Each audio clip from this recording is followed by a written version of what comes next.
Bien, buenas noches. Vamos a iniciar la sesión de hoy de posesión de la nueva junta directiva de la academia y la disertación de Cecilia López sobre el contenido social de las políticas públicas. Tenemos 7 puntos. Primero, el himno nacional. Segundo, las excusas. Tercero, instalación de la asamblea, de la sesión. Posteriormente, posesión de la mesa directiva. Quinto punto, el informe nuestro de la academia. Y sexto punto, disertación de Cecilia López. Entonces, primer punto, el himno nacional.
Bien, segundo punto, las excusas.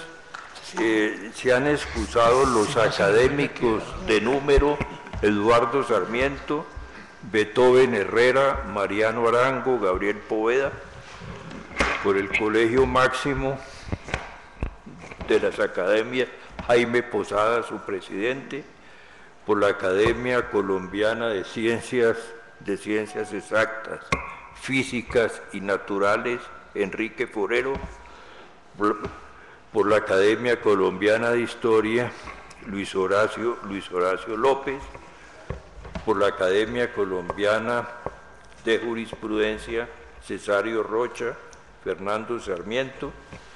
Y se han excusado también el fiscal general Eduardo Montealegre, Mauricio Cárdenas, Alejandro Gaviria, José Darío Uribe, gerente del Banco de la República, Janet Gija, directora de Colciencias, Cecilia María Vélez, rectora de la Universidad Tadeo de Lozano, Néstor Hernando Parra, Astrid Martínez, Francisco Leal, Cristina de la Torre, Juan Vargas y Rafael Burgos.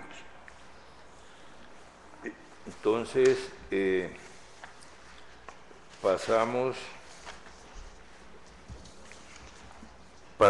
al tercer punto, instalación de la sesión solemne por Julio Silva Colmenares. Muy buenas noches.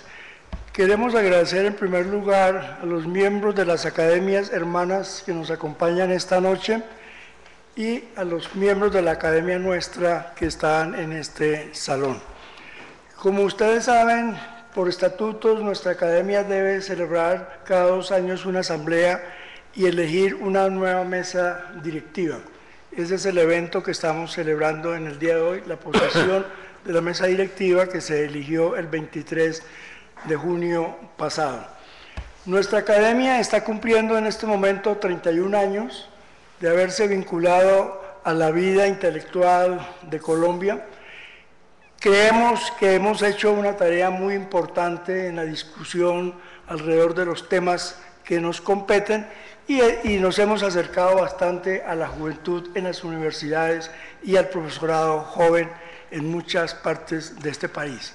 Nuestro propósito en los próximos meses es comenzar un proceso de descentralización de la academia, creando capítulos, por lo menos en 2 ciudades donde ya tenemos académicos en un número suficiente para esa tarea, que es las ciudades de Cali y de Medellín.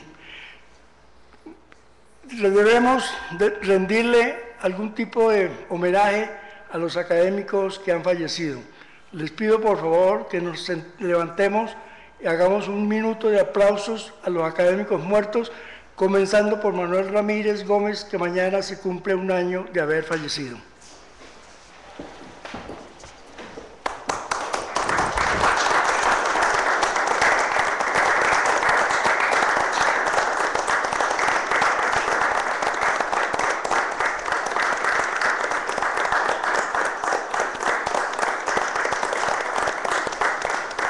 Gracias. Bueno, muchas gracias. Cuarto punto, posesión de la nueva Junta Directiva y del Fiscal, periodo 2015 y 2017, y toma de juramento. De Julio. Gracias. Los miembros de la mesa directiva les ruego por favor que se pongan de pie. Como ustedes saben, yo hube de terminar el periodo que estaba presidiendo esta academia Manuel Ramírez Gómez.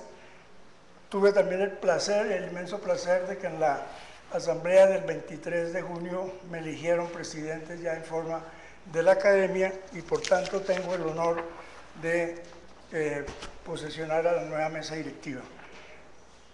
Académicos: Beethoven Herrera Valencia, primer vicepresidente; Rubén Darío Utria, segundo vicepresidente; Edgar Rebey Roldán, secretario general; Clemente Forero Pineda, canciller; Edgar Moncayo Jiménez, tesorero; Consuelo Ahumada Beltrán, directora de la biblioteca; Fabio Giraldo Izaza, director de la revista; Amílcar Acosta Medina, fiscal.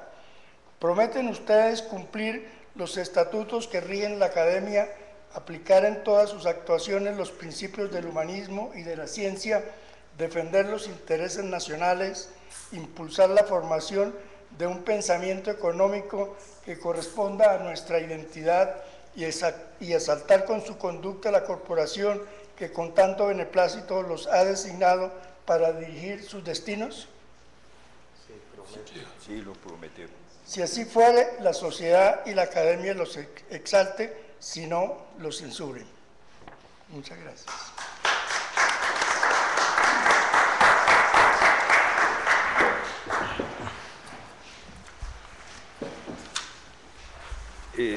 Quinto punto, informe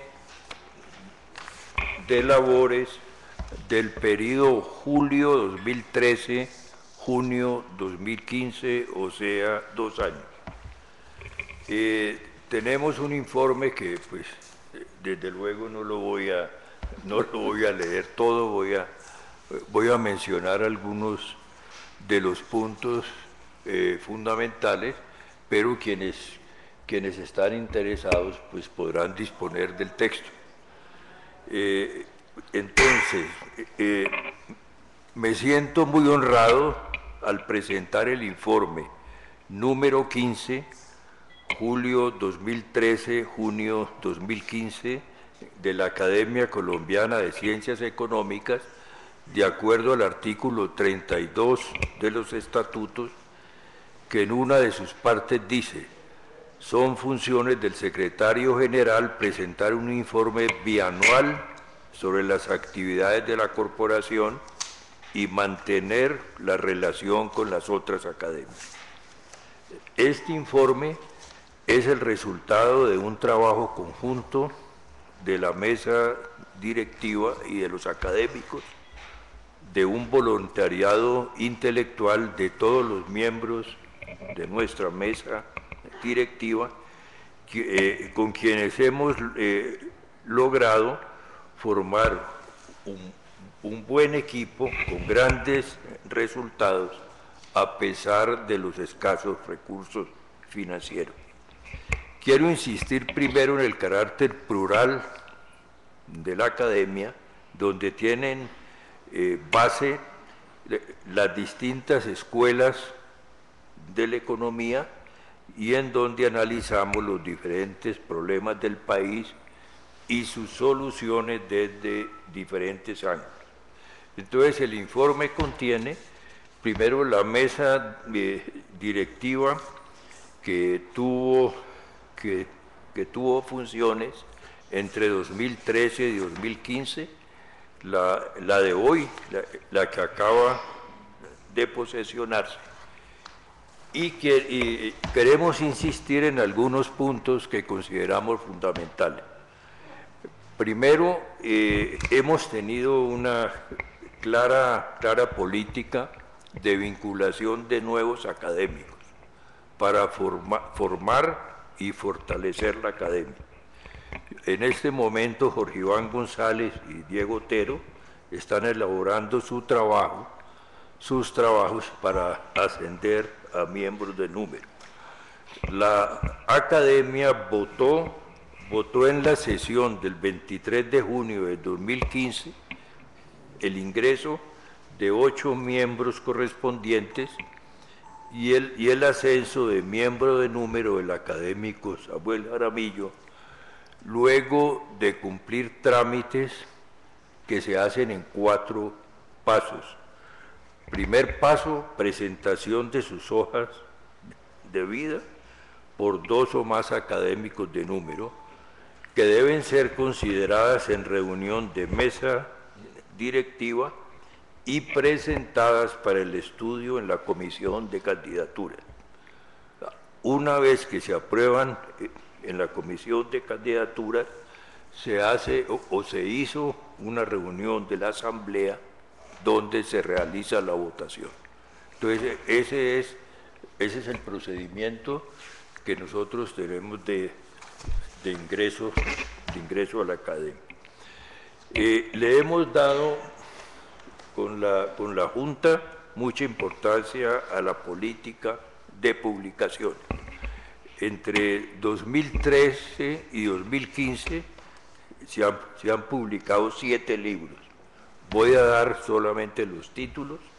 Son Bogotá, las políticas públicas y la ciudad, globalización, crecimiento y desarrollo, tensiones y conflictos de la política económica y social, esos fueron publicados en 2013, controversias sobre teoría y políticas económicas, la tierra en la historia de Colombia, el 4º tomo de la Antología Económica Colombiana, período borbónico, virreyes y funcionarios granadinos, 1729-1818, y el último, en el primer semestre de 2015, intitulado Debates y paradigmas de las políticas de drogas en el mundo y los desafíos para Colombia, cuyo autor es Francisco Tumbo. Los anteriores recogen trabajos de un grupo grande de los miembros de la academia y de otros miembros de los economistas. Otro punto que nosotros queremos destacar son las tertulias que identifican nuestra academia. Durante los 2 años hicimos 6 ciclos de tertulia foro, entre 2013 y 2015, cuyos temas fueron el Estado y la capacidad regulatoria de las instituciones frente a la crisis mundial, la formación del ciudadano colombiano dentro de un mundo globalizado, estrategia industrial para Colombia, propuestas posconflicto en lo económico, territorial y social, el capital social en el siglo XXI de Tomás Piketty y el Plan Nacional de Desarrollo 2015-2018. Participaron en esos 6 ciclos de tertulias 70 miembros de la academia o investigadores que no son de la academia, lo que permitió publicar algunos libros que voy a mencionar más adelante. Entonces, en el primer foro, el Estado y la capacidad regulatoria de las instituciones frente a la crisis, se trataron temas como la economía, como disciplina y sustento de las políticas públicas, la economía de Venezuela, cuestiones fundamentales de la economía petrolera, innovaciones en la teoría económica y en las políticas económicas y sociales, uno de cuyos conferencista fue Manuel Ramírez. Creo que fue la última conferencia que hizo en el seno de la academia. Mesa redonda sobre la capacidad regulatoria de las instituciones económicas y sociales, adecuación de las capacidades regulatorias corporativas, adecuación de la capacidad de los reguladores de la economía, con la participación en cada uno de estos temas de 2 o 3 académicos o investigadores. En el año 2014 se hizo una tertulia foro que se llevó a cabo en 7 sesiones, incluyendo 7 temas, que contó con la participación de 23 conferencistas y 7 moderadores. Los temas que fueron tratados y que en estos momentos son objeto de un libro que está saliendo, son recursos naturales, energía y minas, infraestructura, desarrollo rural y agrario, ciudad y territorio, ciencia, tecnología y educación, modelo de desarrollo y política social. Se hizo también una tertulia en homenaje al economista e ingeniero Gabriel Poveda, quien ha sido uno de los pioneros de los estudios industriales en Colombia. Los temas, el tema general era estrategia industrial para Colombia, dividido en subtemas que son ascenso y frustración de la industrialización en Colombia, que fue desarrollado por el profesor Poveda, 1900-2014, industria, distribución del ingreso y equidad, industrialización y recursos naturales, industrialización y crecimiento, y industrialización de las áreas metropolitanas. Además, temas relacionados con el poder en la industria, que son poder y concentración de los grupos económicos, cambio estructural, crecimiento e industrialización, enfoque de la política de industrialización, inversión extranjera e innovación en la industria, y la industrialización en el contexto global. El cuarto gran foro que se hizo con la Universidad Nacional de Colombia, conjuntamente con la Facultad de Ciencias Económicas de la Nacional, fue la formación del ciudadano colombiano dentro de un mundo globalizado, que fue un tema que nos pareció fundamental mirar el problema educativo, no solo en el ámbito nacional, sino de la globalización. Se trataron temas muy importantes como la excelencia docente, la ética, la cultura y la educación, el modelo chino, los desafíos a la educación en un mundo global, los complejos sistemas internacionales de medición y clasificación de la educación superior, secundaria y básica, el desarrollo humano y la educación, ética, cultura y la educación, el modelo francés y las reformas a corto y mediano plazo en el sistema educativo, la educación y el desarrollo multidimensional, a más de los temas de ética, cultura y educación, y una visión prospectiva de la educación en Colombia. El quinto foro, un grupo de tertulias, se denominó El Capital en el siglo XXI de Tomás Piketty, con el propósito de analizar desde el punto de vista de los economistas colombianos el aporte de la obra de Piketty sobre la desigualdad mundial.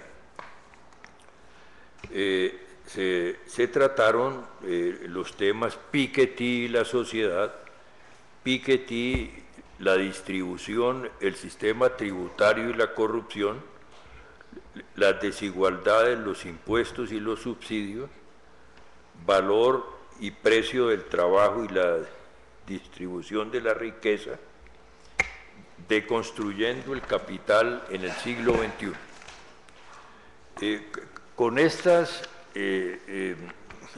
estas contribuciones, la editorial Aurora publicó un libro en la Feria del Libro, donde se sintetizó los trabajos que se habían hecho en una forma particular de colaboración de la academia con la empresa editorial. Y finalmente, la última tertulia que hemos desarrollado se denominó el Plan de Desarrollo 2015-2018, que incluyó temas como regiones y descentralización, una de las prioridades del plan, política social, política para el sector agrario, macroeconomía y sostenibilidad financiera, transformación del campo y educación. Entonces esos son las seis grandes, digamos, tertulias que tienen varias sesiones cada una, que se han hecho durante los 2 años con un promedio de 3 por año. También se adelantó en una investigación que ha sido fundamental para la academia sobre sobre una antología del pensamiento económico colombiano que fue iniciada por Raúl Alameda. En este momento se ha preparado el quinto tomo de la antología, que yo ya mencioné. Y se avanza en la investigación para el sexto tomo, que abarca el periodo 1810-1830. Ese es el sexto tomo. La academia tiene 5 comisiones para manejar sus actividades. Primero, tenemos una comisión sobre problemas del desarrollo. Segundo, una comisión de ordenamiento territorial y desarrollo. Tenemos una comisión de candidaturas, una comisión de publicaciones y una comisión para el desarrollo del proyecto de la antología. En el informe está explicada la presentación de los libros, de los 7 libros que mencioné inicialmente con el tema, las fechas de la presentación de esos libros. Ha sido también política de la academia realizar una apertura y consolidación de contactos con sus pares internacionales. La academia pertenece a la Academia de Ciencias Políticas y Morales desde el año 2007, está afiliada desde el año 2012 a la IEA, International Economic Association, presidida por el profesor Stiglitz, Joseph Stiglitz, y se han hecho también contactos con las academias de Argentina y Uruguay, aprovechando un viaje que Julio Silva hizo a esos 2 países para realizar actividades conjuntas. Y también hemos trabajado conjuntamente con la Academia Nacional de Venezuela a través de algunas conferencias que el exministro Asdrúbal Baptista ha realizado aquí en Colombia. Se ha fortalecido también la página web, porque no solamente consideramos que los libros son importantes, sino también el medio de difusión de las páginas web y facilitar los CD en el cual se sintetizan cada una de las tertulias que nosotros realizamos. Hacemos también parte de una comisión de vocabulario técnico, conjuntamente con algunos miembros que están aquí hoy presentes, de la Academia de Medicina, Ciencias Exactas, Jurisprudencia, Ingenieros, Sociedad Geográfica y otras de las instituciones que hacen parte del colegio máximo de academia. Bueno, para no tomar demasiado tiempo y quitarle a Cecilia la posibilidad de ampliar sus tesis hoy, entonces quiero terminar diciendo que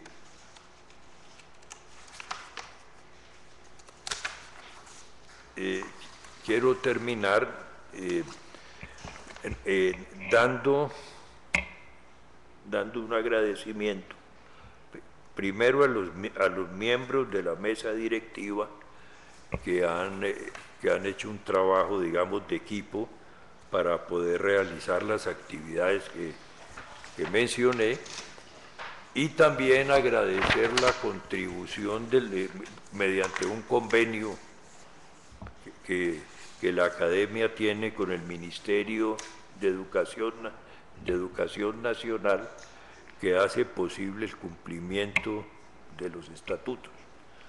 Y también agradecer a todos los académicos e intelectuales que de manera desinteresada nos han ayudado a la realización de las tertulias, foros, conferencias y libros. Por ejemplo, hacíamos un balance y encontrábamos que en las tertulias participaron por lo menos 77 personas en proyectos presentando sus trabajos, sus proyectos, muchos de los cuales culminaron, digamos, con libros.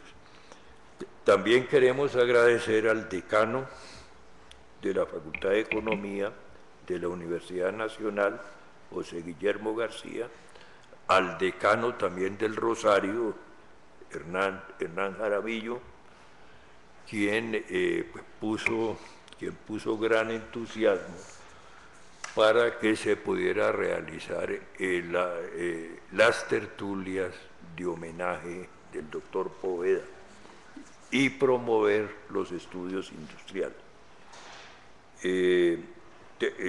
Todos ellos han contribuido para que pudiéramos llevar a cabo nuestras actividades. Y finalmente, quiero de nuevo hacer énfasis de nuestra visión pluralista de la economía, de allí que nuestro lema sea expresión libre del pensamiento económico colombiano. Muchas gracias.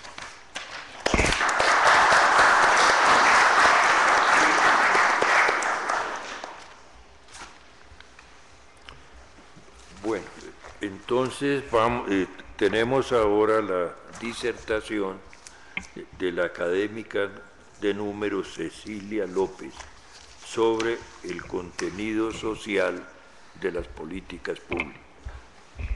Tiene la palabra Cecilia. Bueno, en primer lugar, muchas gracias por esta oportunidad y créanme que me la he tomado muy en serio, porque es la oportunidad de obligarme a escribir y a poner de la manera más coherente posible, no sé si lo logré, tal vez la idea más importante que queremos impulsar a través del CISOE, el Centro de Pensamiento Social y Económico, que organizamos con José Antonio Campo, con Nora Rey de Marulanda, con Juan Andrés López, María Claudia Holtin, etc. Llevamos 3 años trabajando, ya empezamos a sacar libros, esperamos tener próximamente 4 o 5 libros ya. Esto es más difícil de lo que me imaginé, sobre todo cuando uno empieza sin mucha financiación, pero ahí vamos. ¿En qué consiste? Hice un PowerPoint básicamente para dejarles, para que no se pierda totalmente el hilo. ¿Tengo qué? ¿40 minutos? ¿20 horas? Muy bien. Está bien. La idea central que hemos venido trabajando, y quiero presentar aquí los resultados de 2 de las investigaciones que ya tenemos sobre este tema, es que uno no le puede dejar a la política social solamente la responsabilidad del bienestar de la población. Y la propuesta es, ¿por qué no miramos toda la política pública a ver cuál es el contenido de equidad que se le puede sacar a esa política pública, donde van mucho más recursos a veces que a la política social? Esa es, digamos, un poco la idea general. Bueno, entonces, creo que esto parte de una preocupación, y es que de alguna manera los países, y mirando en general a los países de América Latina, uno siente que primero el Estado como que se ha movido a manejar muy claramente la política macroeconómica, y hay una receta, gústenos o no, sí, se acabaron algunos de los grandes males de América Latina, se acabaron las hiperinflaciones, todo el mundo está preocupado porque los déficits no sean desproporcionados, etcétera. Esta receta no acabó con los ciclos económicos, que fue una cosa que me sorprendía mucho oír a economistas internacionales cuando estaban en los periodos en que creció la economía, juraban que no iba a haber ciclos, los ciclos siguen, y ahora estamos en el ciclo descendente. Pero lo que es evidente no es sino mirar hoy la prensa en el mundo, los textos, los análisis, es que no hemos logrado resolver los problemas más serios de la población. O sea, el tema de la desigualdad de la población del siglo XXI está ahí, con todos los avances, sin negar que ha habido procesos de modernización, que hoy no somos la misma sociedad, ni mucho menos de principios del siglo XX, etcétera, pero la verdad es que ese tema de cómo hacer para, una frase que a mí me gusta mucho, no para aliviar la pobreza, sino para no producir pobres. Eso no lo sabemos. Yo creo que de alguna manera hemos creído que la política macroeconómica y las políticas sectoriales son neutras en términos sociales, y esto trae unas consecuencias muy negativas porque hemos sacado del escenario de que debería llevar hacia a la gente, hemos sacado una gran cantidad de recursos, una gran cantidad de acciones de los estados, inclusive del sector privado. Entonces la tesis es la que les decía, no se le puede dejar solo a la política social tradicional la calidad de vida y el bienestar de la sociedad. Es decir, vamos a explorar el contenido de equidad de las políticas públicas. Como ustedes recuerdan, las mujeres fueron las primeras en hablar del contenido de género de las políticas macroeconómicas. ¿Se acuerdan el famoso, lo que hizo Diane Nelson y Nilofer Chagatai, en un documento muy grande de World Economic Report, en donde mostraban cómo no había que mirar solamente el impacto de las políticas económicas sobre el género, sino que había que mirar el contenido desde antes, que era lo que se suponía que hacía. Bueno, tomando un poco esa idea, lo que hemos querido hacer y lo que solamente podremos demostrar si es cierto o no a través de investigaciones, es ¿cómo hacemos para que el gasto público realmente ayude a generar en mayor o menor grado, a resolver el problema que yo creo que es el problema de este siglo, la desigualdad? Sin duda es un reto, yo diría, inmenso. Tiene uno que ser atrevido, y yo creo que esa es una de mis características, ser atrevida, para plantear este tema, pero soy muy consciente que primero estamos apenas abriendo el espacio, y además de eso se necesitará mucho más trabajo para realmente poder probar que esta tesis es válida. Toca realmente evaluar otras estrategias con las que uno empiece pensando que pueden contribuir a la equidad. Entonces, ¿qué quiero presentar aquí muy rápidamente? ¿Qué tan eficientes pueden ser las políticas públicas para resolver desigualdades? Y me gustaría empezar por un contexto sobre el debate del desarrollo, muy rápido. ¿Qué incongruencias hay en el debate? ¿Dónde está el meollo reconocido por muchos del crecimiento actual? Y presentar algunas de las conclusiones de dos estudios que ya están listos para publicar sobre infraestructura y equidad y energía y equidad. Muy bien. Entonces, pasemos a mirar ¿cuál es el escenario global del debate? Bueno, la verdad es que cuando uno mira cómo se sigue viendo el tema de la desigualdad, bueno, primero tuvimos el tema del goteo, que sabíamos que era, esperemos que algo le llegue a los pobres, y en el consenso de Washington, que nunca se planteó como una fórmula para lo social, después se terminó atribuyéndole al equilibrio de las variables macroeconómicas impactos sociales, que lo fundamental era mantener esos equilibrios. Y lo demás vendría por añadidura. Pero ya vemos, y creo que Piketty es el que abrió mucho el debate cuando había otros que ya habían empezado, es cuál es la característica de este capitalismo del siglo XXI, es la concentración de la riqueza. Pero hay otros temas que creo que son tremendamente importantes, y es, por un lado, los avances de la clase media. Pero lo que más me impresiona, y en el caso colombiano es muy importante, y en América Latina es muy importante, y de eso no se habla, es la nueva clase social, que son los vulnerables. Es decir, la definición de los vulnerables, que los gobiernos se la saltan y hablan de la reducción de la pobreza y el aumento de la clase media y punto. Y resulta que la verdad es que hoy el grupo más importante en América Latina y en el caso colombiano es el grupo de los vulnerables, que son aquellas personas que tienen una posibilidad muy alta de volver a caer en la pobreza si algo sucede en el contexto económico o aún dentro de su misma familia. Pero de eso no se habla. Y en el caso colombiano, las cifras que sacó el BID son una locura, diciendo que el 50% era clase media en Colombia, lo cual es mentira. Y la verdad es que las cifras más aproximadas son las del Banco Mundial, las cuales nos da una pobreza del 29-28%, una clase media del 25-26%, una clase vulnerable del 36-37%.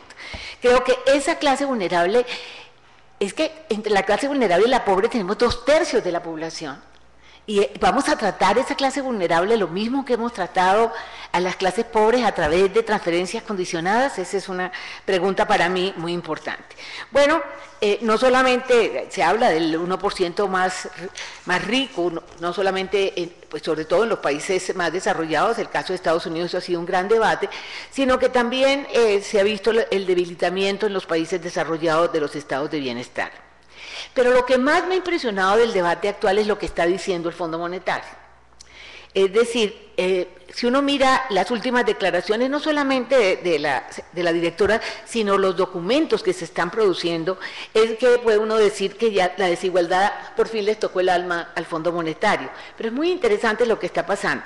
Pues insisten en que inequidad y crecimiento son fundamentales en la agenda, cuando eso no se había visto así.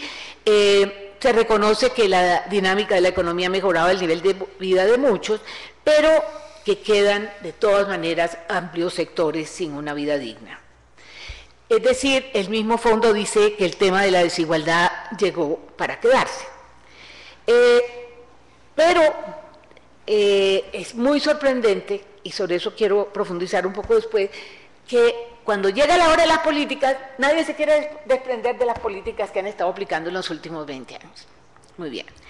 Y paso al siguiente punto. La gran preocupación que hemos tenido y que hemos discutido en el CISOE es cuando uno mira la cantidad de recursos públicos que se asignan, y si miramos el caso de Colombia, lo que se va a asignar, por ejemplo, para las carreteras, etcétera, etcétera, son unos volúmenes inmensos. Por ejemplo, los shocks que hay que hacer en infraestructura en América Latina para reducir las diferencias dentro de los países, dentro de la región y con respecto a países similares, son de un volumen absolutamente impresionante. Se habla de 6 puntos del PIB anual. Eso es una locura de recursos. ¿Cómo es posible que esos recursos no vayan junto con ese objetivo fundamental, por lo menos nosotros, de dejar de ser el continente más desigual de América Latina?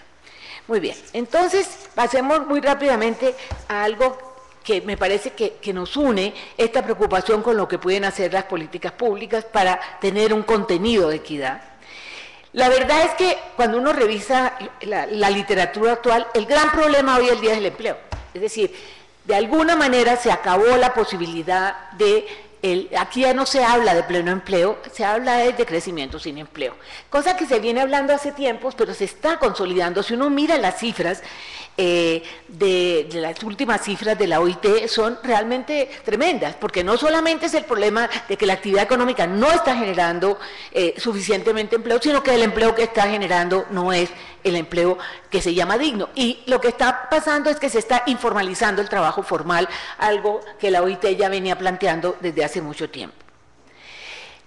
Y parte del problema es que seguimos con el mismo indicador de éxito de la economía que hemos tenido siempre, cuando la desigualdad no se tomaba tan en serio, no se reconocía como se reconoce hoy en día, que es el PIB. O sea, esa es la obsesión. Las tasas de crecimiento del PIB son el síntoma de éxito económico.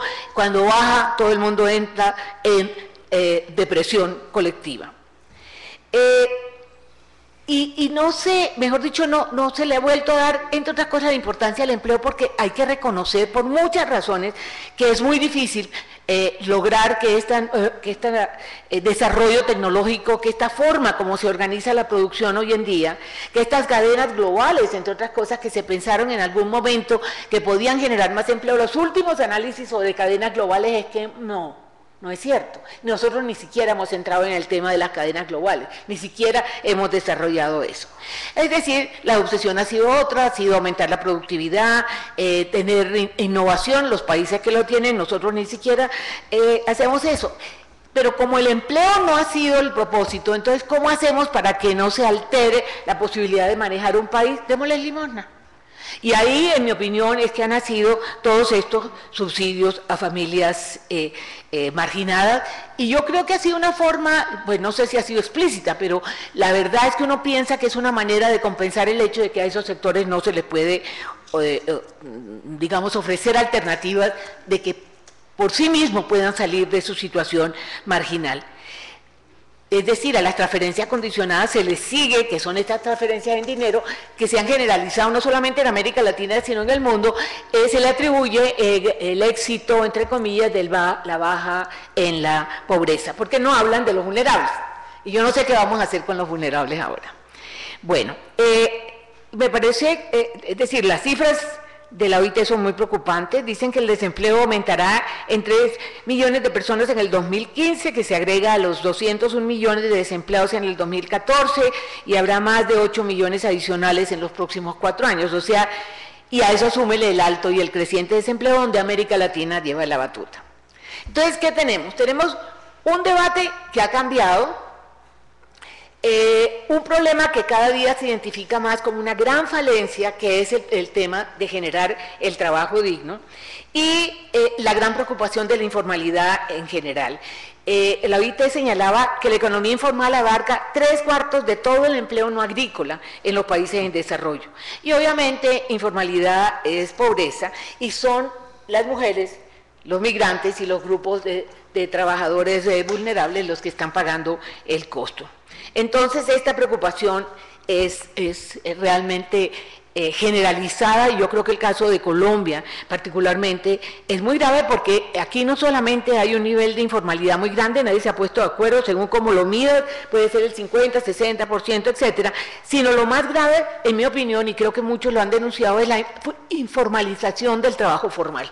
Cuando uno mira el Estado está lleno de trabajo informal, porque ahora son las contrataciones mensuales. Claro, la gente la obligan a vincularse a la seguridad social, y por eso registran como formal ese trabajo, pero realmente formal es un trabajo que tiene todas las prestaciones sociales, que tiene estabilidad, que tiene vacaciones, que tiene una cantidad de elementos que no tienen estos trabajos de corto plazo.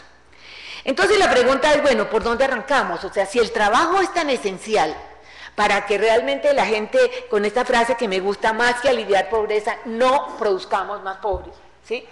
Entonces, ¿qué hacemos si el modelo como tal no lo está permitiendo? Porque el modelo no está generando la capacidad productiva, y las políticas del Estado tampoco. Las políticas han estado dirigidas a calmar aquellos sectores para que no perturben la gobernabilidad. Creo que eso es lo que se ha buscado. Entonces, miremos cómo cabe esto dentro del debate general. Si ustedes han leído lo último del Banco Mundial, es muy sorprendente. O sea, lo que dicen es muy bien, el siglo XXI, el siglo del sur. Si somos el sur, el gran sur, el que por fin puede llegar a contribuir con el 50% del Producto Interno Bruto del mundo en ¿cuántos años? 5, 6, 10 años. Y esto es un cambio muy importante que se ha dado en el siglo XXI. No ha sido homogéneo el impacto en América Latina, pero en general hay una mala noticia, y es que Asia es la que se está llevando aquí todas las posibilidades, hacia la que está disparada. Cuando uno mira cómo se ha vinculado el Asia con el mundo, y cómo estábamos América Latina y Asia en los 80 y cómo estamos hoy, es para llorar. En los 80 teníamos el mismo pequeño reducido mundo con el que nos conectábamos. Hoy en día Asia está conectado con el mundo, y nosotros seguimos mirando al norte, ¿sí? Y de acá, si acaso, algunos de abajo mirando a China. El único país que le ven alguna posibilidad y hoy está en semejante crisis es Brasil. Bueno, el otro elemento claro de este momento es la desaceleración. O sea, yo cuando oía a algunos de los economistas o hablar de que no, eso de los ciclos se suaviza con la estabilidad macroeconómica, eso no es cierto, entramos a un proceso de desaceleración, ustedes, no voy a entrar en eso porque todos ustedes lo conocen y eso se ha discutido mucho cuáles son las causas, y en el caso de Colombia el gran drama de si perdimos o no perdimos la oportunidad de haber hecho en ese momento un cambio y haber fortalecido la base productiva, que no la tenemos. La industria y el sector rural no son capaces de compensar nada de lo que había pasado con este boom. Y yo quiero traer aquí a colación una frase del presidente López, que a mí me sorprendió en su momento y que creo que tiene razón. El presidente López decía, Colombia aparece como un país serio en economía porque ha manejado bien sus bonanzas. O sea, ahí está el mérito de Colombia, porque Colombia ha vivido a punta de bonanzas. No ha construido una base productiva que toca. Y eso hoy lo estamos viendo claramente. Miren cómo está la industria. Y el mismo sector agropecuario sumado a todos los otros problemas que nosotros tenemos. ¿Cuál es el reto hoy en día para América Latina? Primero, que América del Sur es la que más duro le va a dar porque fue la que más se benefició del boom.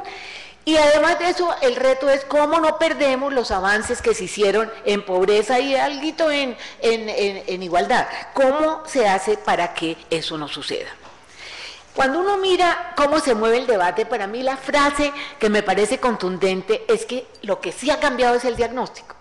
Cuando uno lee el diagnóstico, inclusive del plan de desarrollo, el diagnóstico del Plan de Desarrollo Colombia, el diagnóstico del Banco Mundial, el diagnóstico del Fondo Monetario es progresista, ¿sí?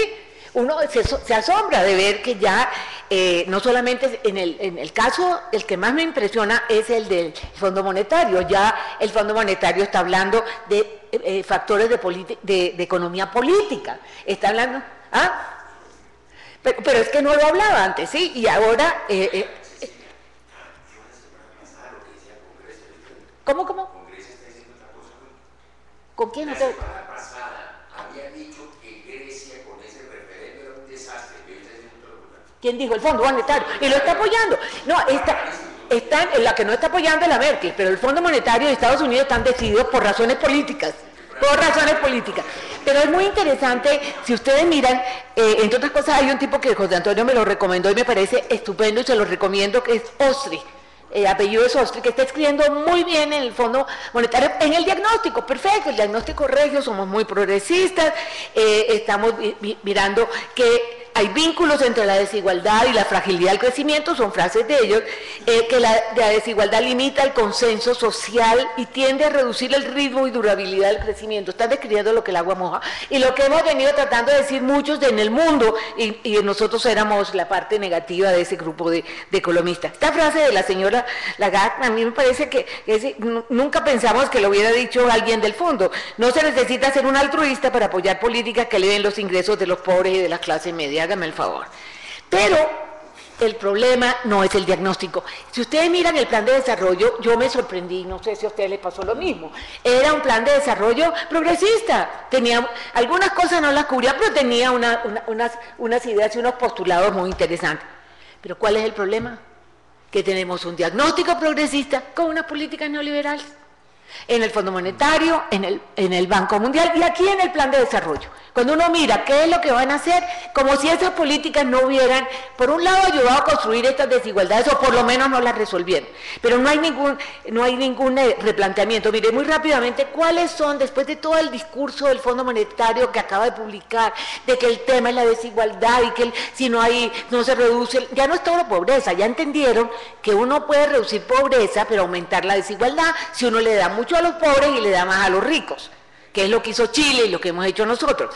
Entonces, pero lo que recomiendan en términos de política, después de ese discurso tan progresista, es la política fiscal ajustada, cuando todos sabemos que no queremos volver a perder algunas cosas que se han ganado, como no volver a tener hiperinflaciones, pero son las transferencias condicionadas, no están hablando de empleo.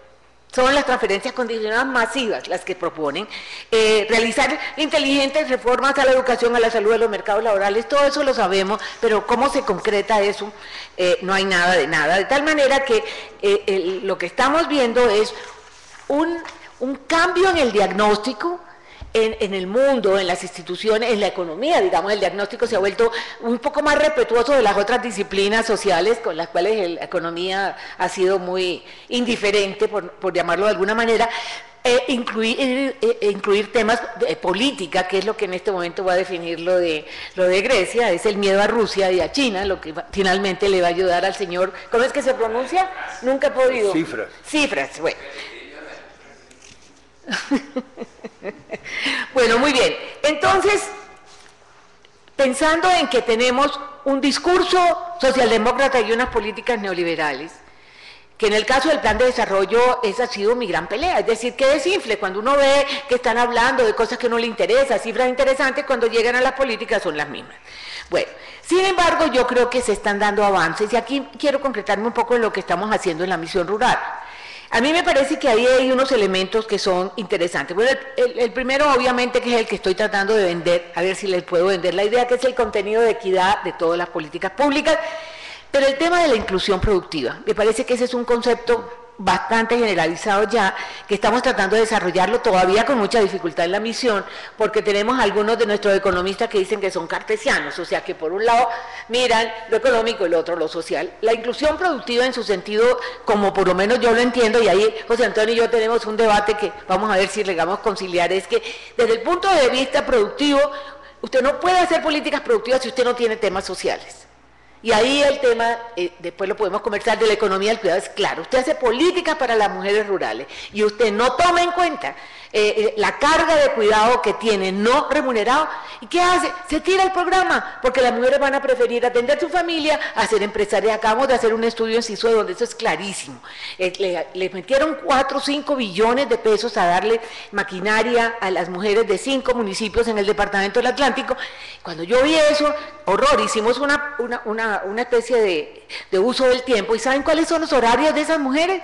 Son el mínimo 18 y el máximo 21. ¿Qué van a hacer esas mujeres? Estas mujeres no van a desarrollar esas empresas porque van a tener que darle comida a sus hijos, o se les apoya con unos pilares de cuidado o no pasa nada.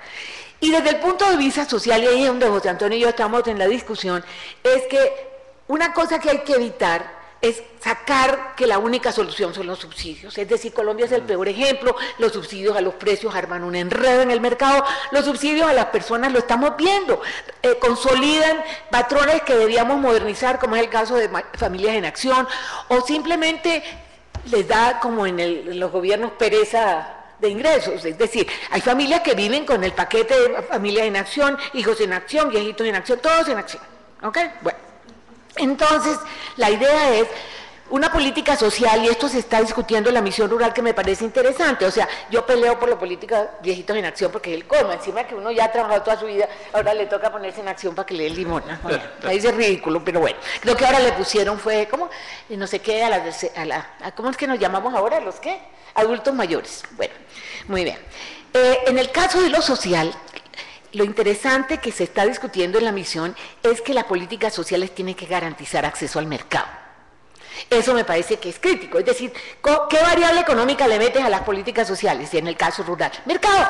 Tú tienes que acercar esos campesinos a mercados, si no, ¿para qué producen? Muy bien. El otro concepto que me parece interesante es el de la nueva ruralidad, yo creo que ustedes lo han escuchado, que es no limitarse al resto, como decía las estadísticas, sino, y eso sí lo probamos fácilmente, a todos estos municipios, inclusive poblaciones dentro de ciudades que tienen un comportamiento más vinculado a lo rural. Lo otro es el enfoque territorial, que para mí sigue siendo chino.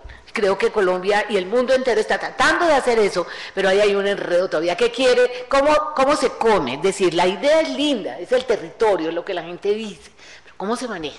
Ese es un reto muy grande que tenemos. Y yo quisiera hacer una propuesta que hasta ahora no se la he discutido, sino con mis 2 o 3 colegas, que es, bueno, si no se genera trabajo, ¿por qué en vez de dar todo esto no le damos subsidio al trabajo? O sea, la India ya lo hizo. Es decir, la India les garantiza durante 3 o 4 meses salarios completos a los campesinos que se les estaban suicidando. Pero miremos es decir, estimulemos el trabajo. Ahora, sí hay que ayudar para que el mercado se acostumbre a que hay que pagar prestaciones y que tiene que ser un trabajo formal. ¿Por qué no lo miramos? Es decir, otro tipo de subsidios que estimulen de nuevo el centro del problema.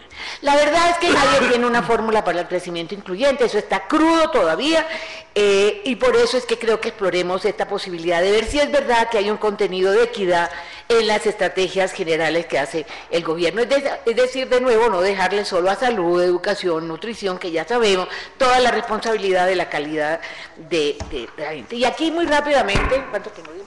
Sí, no. Aquí quiero mostrarle las conclusiones de dos de los estudios que ya espero lograr sacar los libros. Uno fue financiado por la CAF y otro fue financiado por la empresa Energía de Bogotá.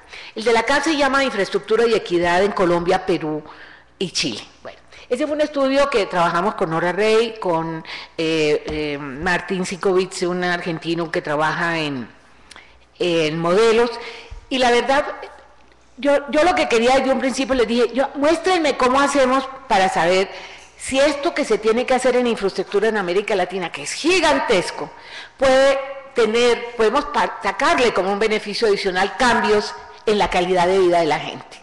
Bueno, entonces lo que se hizo fue unos modelos de equilibrio general en los 3 países y tratar de mirar qué pasaba con shocks de inversión en infraestructura en los próximos 15 años. ¿Ya?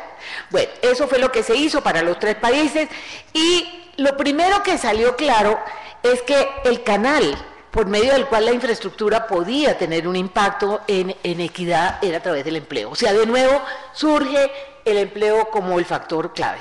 Pero miren algunas de las reflexiones que salieron y de las hipótesis que planteamos. Cuando la decisión política de un Estado, primero cuando los impactos de los shocks se limitan a analizar los factores macroeconómicos, se pierde la oportunidad de encontrar que han podido afectar variables sociales. O sea, uno no debe entrar, y ese fue el gran pecado que cometimos lo que hicimos privatizaciones.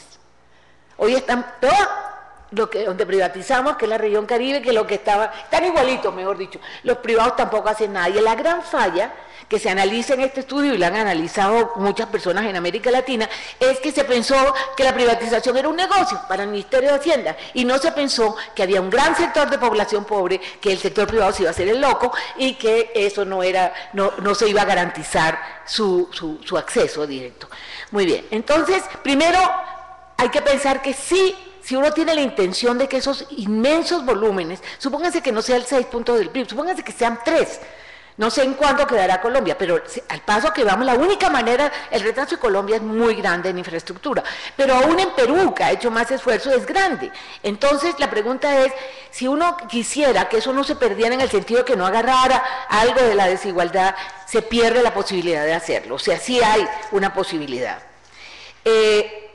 Cuando se toma la decisión de que esos gastos de infraestructura, y esto sale de los modelos que se aplicaron, tenga un impacto sobre la calidad de vida de la gente, hay que mirar que la reducción en desigualdad depende de la naturaleza de la infraestructura que se haga, del tipo de financiación que se haga y de la localización de las inversiones de infraestructura. Fue muy interesante ver cómo, si es solamente deuda externa, cómo se afecta el sector de las exportaciones, si es solamente deuda interna, cómo se hace crowding out de la inversión. Es decir, la naturaleza de la forma de financiamiento tiene unos efectos económicos y sociales importantes. La otra cosa es que uno, cuando piensa en estrategias sociales, tiene que meter infraestructura. La incomunicación es un factor muy negativo para las poblaciones que no pueden, entre otras cosas, ni vender sus productos, ni llegar a mercados de trabajo. Una cosa que quedó clara es que son necesarias visiones pro pobre. En estos proyectos de infraestructura no todos van a tener un impacto, pero algunos sí. Y una cosa que quedó clara es que el impacto de infraestructura sobre equidad es muy grande en las zonas rurales, mucho más que en las ciudades, y en los países que tienen menos stock de infraestructura y van a hacer estos shocks, la posibilidad de tener impacto sobre la equidad es mucho mayor. Después hicimos el estudio de energía que acabamos de terminar, que se llama Energía y Equidad en Colombia, Perú y Guatemala. Y allí lo que salió pensando en esto, también se hablaba el uso del tiempo de las mujeres. Yo ese sesgo se lo metimos y me pareció muy interesante. Lo que quedó claro en este estudio que se hizo para estos 3 países es que en términos de equidad no basta con mirar solamente lo que se llama la pobreza energética. Eso no es suficiente. Hay que mirar la cadena completa, o sea, la oferta, el acceso, la accesibilidad y el equipamiento. O sea, si no se miran todos los factores de la cadena de acceso a energía, no se conoce realmente el impacto, y aquí salieron unas cosas muy interesantes. No basta con tener oferta de energía, ni siquiera acceso, si el gasto de esta sobrepasa la capacidad económica de las familias pobres. Lo que encontramos es que imagínense que y los subsidios no son suficientes. En el caso de Guatemala, que los subsidios son inmensos, eso no les funciona. El gasto de energía con subsidio y todo es el 50% de los ingresos. En cambio, de los ingresos de los pobres, en cambio entre los ricos es el 5%. Entonces, en Colombia tenemos el mismo problema, los subsidios no son suficientes, están dándose problemas muy serios de un peso muy grande de la energía sobre los gastos. Es decir, hay que, de nuevo volvemos al empleo, o sea, aquí buscamos de alguna manera de generar ingresos o no hay nada que hacer. La otra cosa es que cuando el tema es de pobreza extrema, solo la mayor capacidad de ingresos permite que el peso no sea demasiado alto. Y aquí juega mucho el tema de las mujeres. Si no hay accesibilidad, o sea, capacidad de pagar, y si no hay equipamiento, el uso del tiempo de las mujeres va a ser una carga muy alta para la sociedad. Muy bien, entonces, si no tienen el equipamiento adecuado, no basta, y esto mi hijo que trabaja ¿cómo se llama? Ay, ¿cuál es la empresa que trabaja mi hijo? El de Alzheimer, no se está matando. Isa, me va a matar. Ahora, hace poco tuvo que dictar una conferencia y le obligué a leer estos estudios para que viera que realmente el tema es mucho más complejo que simplemente ofrecer energía. Muy bien. En general, entonces, vemos que se ven sombras. Cuando uno mira los modelos en el primer ejercicio, uno ve que mayor infraestructura te desplaza la distribución de ingresos. No te la cambia totalmente, pero te la desplaza, y te la desplaza mucho más en los sectores digamos, de ingresos medios. O sea, sí hay algo en términos de cambio en la estructura, muy leve todavía, eso hay que seguirlo profundizando. Bien, con esto básicamente lo que quiero decirles es que creo que esta es una primera apuesta, un tema que me parece que tendría mucho éxito. Yo creo que llegó la hora de meterle a la política macroeconómica su contenido de equidad. Yo creo que el empleo debería ser un indicador, como lo es en Estados Unidos y en otros países. Hay que mirar el impacto diferenciado por género y por sectores de otras políticas como tasas de interés, etcétera. Inclusive en la política productiva hablemos de inclusión productiva, que me parece que vincula lo social con lo económico, y revisemos estas políticas sociales que han sido como tratar de ganar bienestar a través de asistencia social. Entonces, básicamente quiero terminar diciéndoles que esta propuesta de utilizar todos los recursos fiscales para asignarle, que asigna el Estado a distintas políticas, si pudiéramos incluirle ese contenido de equidad, puede ser una nueva avenida para reducir estas desigualdades. Muchas gracias. Muy bien, Cecilia. Muy bien. Bueno, muchas gracias, Cecilia, por la presentación tan interesante y sobre todo sugestiva que nos ha hecho sobre el tema. Y ahora, pues, para discutirla, pues vamos a tener un vino de honor. Me parece muy bien. Muy bien. Están invitados. Bueno, ¿tú qué opinas de poder meternos en el gasto público y mirar la equidad de otra manera? A ver, es que quiero que abramos ese debate porque esto es una hipótesis que apenas vamos a empezar a explorar.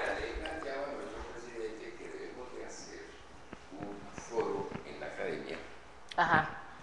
Que discuta qué quiere decir el acontecimiento sustantivo que ha ocurrido recientemente, que es Grecia, y la discusión de la democracia. O sea, ¿por qué un pueblo se levanta contra la troika, que son los ministros de Hacienda de la Unión, que son el Banco Mundial, el Fondo Monetario? Y ha salido una cosa muy interesante, creo que es lo que hemos discutido aquí. O sea, el Fondo Monetario, que es lo que te decía, Y en general, yo creo que la economía ya está dando mucha lora para que sigamos creyendo que es con soluciones meramente economicistas como vamos a resolver los problemas. Porque viene otro problema, que es que la economía ha abusado de la ignorancia de la sociedad y se ha montado con un paradigma sustentado en una racionalidad supremamente dudosa. Bueno, uno puede decirlo si es así o no. Yo, como soy pragmático y más del pueblo, veo el periódico y la verdad, toda la irracionalidad de la sociedad no es algo sino pasar las páginas del periódico y se quedan reflejados, no corresponde a ningún modelo. Y las estadísticas sin las cuales no podemos hacer nada, como lo muestran todos los estudios en curso, para resolver políticas de inclusión ocultan más de lo que revelan. Por eso a mí me parecía muy importante, pero aquí les parece una extravagancia todavía, discutir la obra de Piketty desde el profundo análisis que él hace de la obra literaria, como en Balzac, o como lo trajo aquí a cuento cuando vino a México a presentar su libro, que es en la obra de Carlos Fuentes, donde hay una denuncia reiterativa, incluso desde un keynesianismo moderno. Es que Keynes se inspiraba en Shakespeare. Nosotros podríamos leer hoy la tragedia griega en el Timón de Atenas, ¿o no? Donde Chekhov corta la carne hasta sacar la última gota de sangre y tiene que intervenir la ley, o sea, el derecho humano a nombre de la justicia para evitar, bueno, es que Krugman está pues ya llegando ahí, y lo que dice. Lo dice ¿cómo que le están sacando la sangre? Que como los médicos del siglo XIV que mejoraban las enfermedades sacándole la sangre al enfermo. Es que es lo mismo que están haciendo el Fondo Monetario y ellos. Entonces yo lo que creo es que hay que ser keynesianos serios. Y Keynes decía, habrá una sociedad realmente, como decía Reveis hoy en su intervención, que por eso me parece interesante la academia, que combine el humanismo con la economía. ¿Qué es lo que no hemos hecho? Es lo que no hemos hecho. ¿Qué quiere decir eso? Que entendamos que las ciencias humanas evidentemente son más complejas que las ciencias físicas, porque la ciencia humana más compleja es la antropología y la política, que no se dejan apresar en una estadística. O sea, el mensaje que yo quisiera dejarles, y sobre todo aquí, es que creo que es el momento, y lo de Grecia es mucho más trascendental, en eso estoy de acuerdo, de empezar a tratar de decir cosas nuevas. Pero mire, uno junta, y me perdonan los jóvenes, que aquí hay algunos jóvenes, bienvenidos, me parece que, por lo menos voy a hablar de los Andes, a las que yo le doy palo. Yo soy de los Andes, mis hijos son de los Andes, todos somos de los Andes. El otro día en un seminario con los... piensan absolutamente lo mismo que los profesores. O sea, tenemos 20 años de un congelamiento del pensamiento impresionante. Y todo el mundo le dice, bueno, pero ¿qué se te ocurre? No se le ocurre nada. Entre otras cosas, porque si se les ocurre algo distinto, no tienen puesto. Entonces creo que lo que toca en este momento es empezar a soltar ideas. O sea, yo decía que la revolución lo vamos a hacer los de la... ¿Cómo se llama esto? La juventud de la vejez. Nosotros somos la juventud de la vejez, ¿o no? Pues No, está perfecto. ¿Qué dices? Aprovechando pues el tema, quizá ahora lo que siente la juventud, bueno, yo ya no soy parte de la juventud, es que la credibilidad sigue siendo totalmente baja. Nada más vemos la credibilidad política, no sube del 20% en las ciudades grandes. Para cualquier proyecto que se imaginen que pueden buscar apoyo del partido que quieran, no les suben más del 20%, a no ser que hagan alianzas, pero no, de todas maneras la gente no está con los sectores políticos muy afines, menos para proyectos de posconflicto o de justicia transicional o cosas de esas. Pues cuando se pongan en verdad a ver la sensibilidad social sobre eso, la van a notar baja. Y por lo tanto, pues también la necesidad de que lo que está hablando de empleo, pues es lo que uno sintió en toda la década pasada, 20, 30 años buscando empleo sin hallarlo. Tener que volverse un empresario para medio subsistir, de pasar de 5 salarios mínimos a un salario mínimo o medio, dando apoyo familiar de voluntario y cerrado el empleo completamente. Pues los argentinos llamaban a eso la década perdida y murieron mucha gente en esas experiencias. Y ahora pues están muriendo en Grecia y ya murieron en el Caribe aquí algunas personas. Entonces eso de la credibilidad anda muy bajo para cualquier tipo de gobierno. Entonces los modelos que se están haciendo pues sí pueden ser interesantes, ¿no? Pero yo creo que la gente anda por otro lado. No, es decir, no se logra suficiente consenso. Entonces hagamos nosotros, o sea, ya no van a ser los jóvenes, sino los jóvenes, esa frase me fascinó, ser los jóvenes de la vejez, me parece regio, ¿o no? Yo quiero resaltar una observación que se me olvidó, mira. En mi vida personal, estadísticamente, yo en la época en que me pagaban para que el sector de la construcción acumulara en Colombia, por eso es que vengo aquí, pues que don Sata, quién sabe cómo recibir, yo había acumulado, y es muy interesante porque puede ser la estadística comparativa que pregunta Piketty, digámoslo que aquí mi colega se escandaliza cuando le dije, haga el equivalente a $1 millón, porque estaba montado en el sector líder de la acumulación que era el UPAC, $1 millón, pero uno de los patrones del gremio, que es buena parte del patrón del país, tenía en esa época algo así como $2.500 millones.